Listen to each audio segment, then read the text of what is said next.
Bismillahirrahmanirrahim. Assalamualaikum warahmatullahi wabarakatuh. Perkenalkan, saya Muhammad Azlansah, mahasiswa semester 6A, Prodi Manajemen Pendidikan Islam, UIN Sultan Taha Saifuddin Jambi.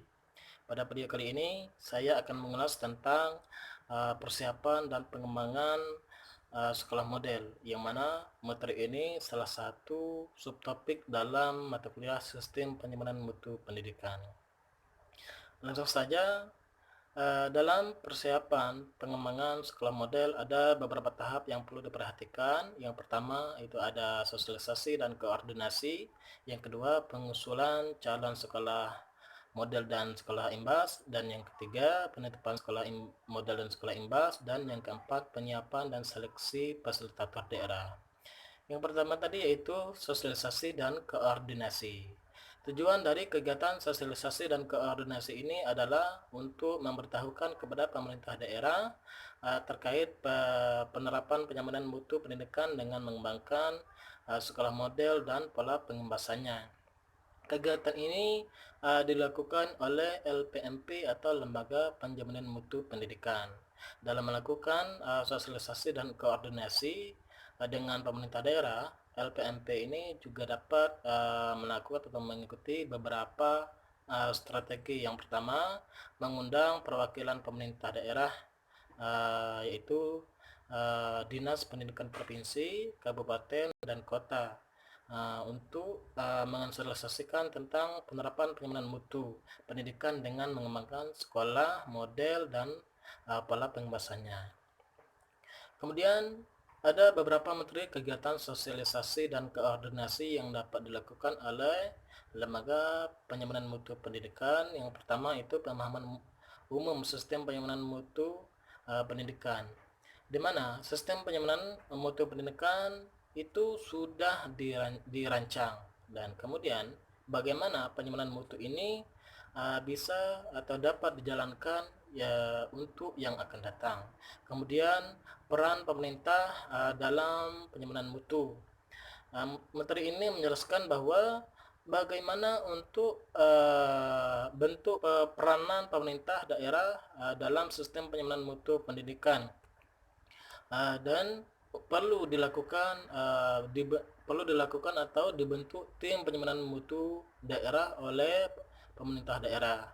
Tim ini nantinya akan berkoordinasi dengan Lembaga Penyempurnaan Mutu Pendidikan dalam rangka sinergisitas mutu pendidikan daerah masing-masing. Kemudian materi yang ketiga yaitu pemahaman dan pelaksanaan sistem penyempurnaan mutu di sekolah atau SPMI. Salah satu bagian dari sistem penyempurnaan mutu pendidikan yaitu sistem penyempurnaan mutu internal yang dilakukan oleh sekolah. Dalam materi ini dijelaskan bahwa bagaimana sekolah merupakan pilar utama penjaminan mutu pendidikan dan bagaimana siklus penjaminan mutu pendidikan di sekolah dilakukan. Kemudian materi yang terakhir yaitu yang keempat, pengenalan konsep sekolah model dan pengembasannya. Materi ini menjelaskan bahwa bagaimana konsep pengembangan sekolah model dan pola pengembasannya yang akan dilakukan oleh Lembaga Penyempurnaan Mutu Pendidikan sebagai upaya pemerintah dalam rangka pemberian layanan yang bermutu. Kemudian ada yang kedua, strategi yang dapat dilakukan oleh Lembaga Penyempurnaan Mutu Pendidikan itu melakukan sosialisasi melalui media informasi dan teknologi seperti penggahan informasi dalam bentuk poster, infografis, pengembangan sekolah model dan pola pengembasannya pada website. Poster ini juga dapat dicetak dan diberikan kepada pemerintah daerah untuk diperbanyak dan disebarkan kepada sekolah. Kemudian ada yang ketiga, strategi dari yang dapat dilakukan Lembaga Penyempurnaan Mutu Pendidikan tadi yaitu melakukan pendekatan personal dengan pejabat tertinggi pemerintah daerah secara intens seperti gubernur, bupati, wali kota, ketua DPRD dan lainnya untuk mendapatkan dukungan dari pemerintah daerah. Kemudian persiapan dan pengembangan sekolah model yang kedua yaitu ada pengusulan calon sekolah model dan sekolah imbas. Pengusulan calon sekolah untuk dikembangkan menjadi sekolah model itu dilakukan oleh pemerintah daerah sesuai dengan tanggung jawab dan pengelolaannya. Apakah sekolah tersebut sudah mencapai kriteria yang sudah ditetapkan ataupun yang sebaliknya. Kemudian, selain memberikan usaha sekolah model, usulan sekolah model maksudnya, pemerintah daerah juga mengusulkan sekolah yang akan diimbaskan oleh masing-masing sekolah model. Uh, Jumlah sekolah imbas untuk setiap sekolah model adalah 5 sekolah. Pemerintah daerah harus mempertimbangkan hal-hal berikut dalam pemilihan sekolah model. Itu yang pertama, sekolah-sekolah imbas itu memiliki akses tertentu, uh, terutama transportasi untuk berkomunikasi, kerjasama, dan koordinasi dengan sekolah model mereka. Kemudian sekolah-sekolah imbas pada jenjang SD, SMP, dan SMA itu dapat ditentukan berdasarkan jarak terdekat. Sedangkan pada jenjang SMK itu dapat dipertimbangkan pula berdasarkan paket kejuruan yang dimiliki. Kemudian dalam persiapan dan pengembangan sekolah model yang ketiga yaitu ada penetapan sekolah model dan sekolah imbas. Pengusulan daftar sekolah model beserta sekolah imbasnya ditindaklanjuti oleh lembaga penjaminan mutu pendidikan dengan dibantu oleh tim dari pemerintah daerah. Proses tindak lanjut oleh lembaga penjaminan mutu pendidikan daerah pendidikan berupa verifikasi dan validasi. Proses ini dapat dilakukan dengan kunjungan sekolah, pencocokan dokumen sekolah dengan data pokok pendidikan, kemudian survei petugas lembaga penyempurnaan mutu pendidikan ke sekolah untuk mengukur kondisi awal sekolah. Kemudian fokus group discussion dengan seluruh komponen dari calon sekolah untuk mengetahui komitmen dan kesungguhan mereka. Kemudian yang terakhir persiapan dan pengembangan dalam sekolah model yaitu penyiapan dan seleksi fasilitator daerah.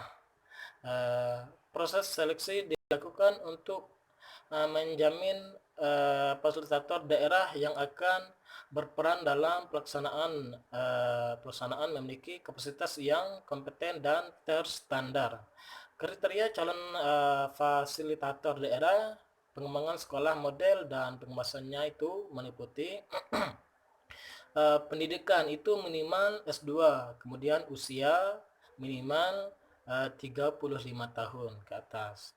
Kemudian bidang ilmu yang dimiliki yaitu ilmu pendidikan, manajemen, ekonomi, teknik, dan statistik. Kemudian pengalaman kerja di bidang pendidikan ataupun penyempurnaan mutu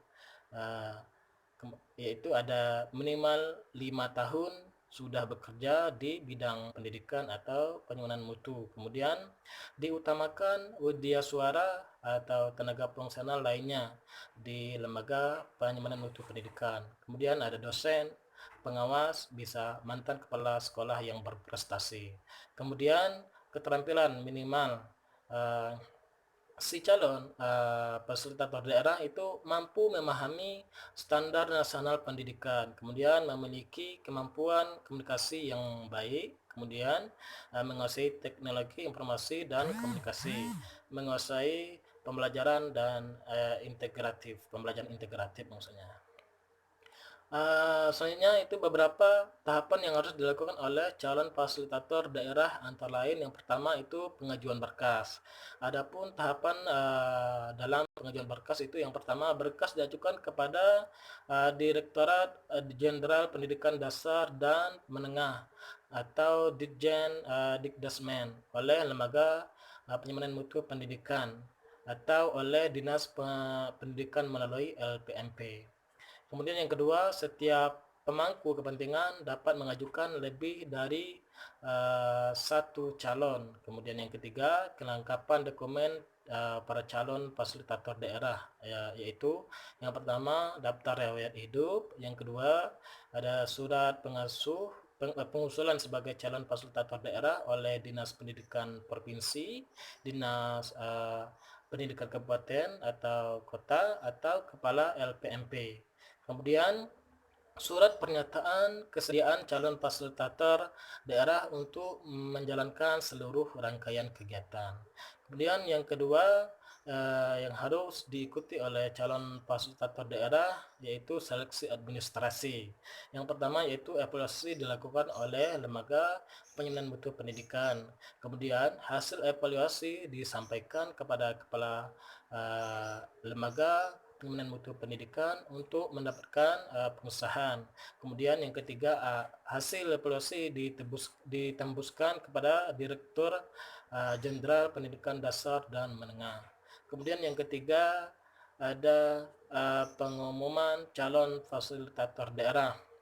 Itu ada yang pertama LPMP mengumumkan secara tertulis kepada calon fasilitator daerah. Kemudian yang kedua ada LPMP mengundang calon fasilitator daerah untuk mengikuti pelatihan. Kemudian yang keempat yang perlu atau yang harus diikuti oleh calon fasilitator daerah yaitu pelatihan calon fasilitator daerah. Yang pertama yaitu pelatihan dilaksanakan oleh LPMP kepada peserta yang diundang sesuai hasil seleksi pada tahapan sebelumnya. Kemudian yang kedua, pelatihan yang diikuti oleh calon fasilitator daerah tidak otomatis meluluskan calon fasilitator sebagai fasilitator daerah. Kemudian pelatihan bertujuan memberikan keterampilan memfasilitasi kepada calon fasilitator daerah sehingga mampu melaksanakan fasilitasi pada pelatihan penyemanan mutu untuk sekolah.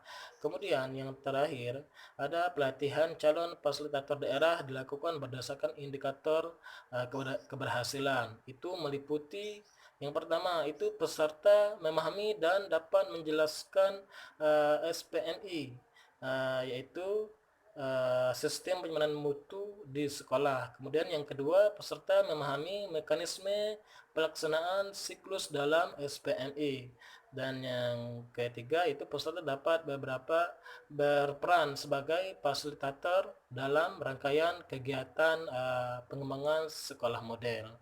Kemudian yang kelima yang harus diikuti oleh calon peserta fasilitator daerah yaitu seleksi kompetensi calon fasilitator daerah, di mana yang pertama hasil tes dalam pelatihan dievaluasi lagi oleh fasilitator nasional. Kemudian yang kedua berdasarkan hasil evaluasi ditetapkan daftar fasilitator daerah itu pemetaan mutu.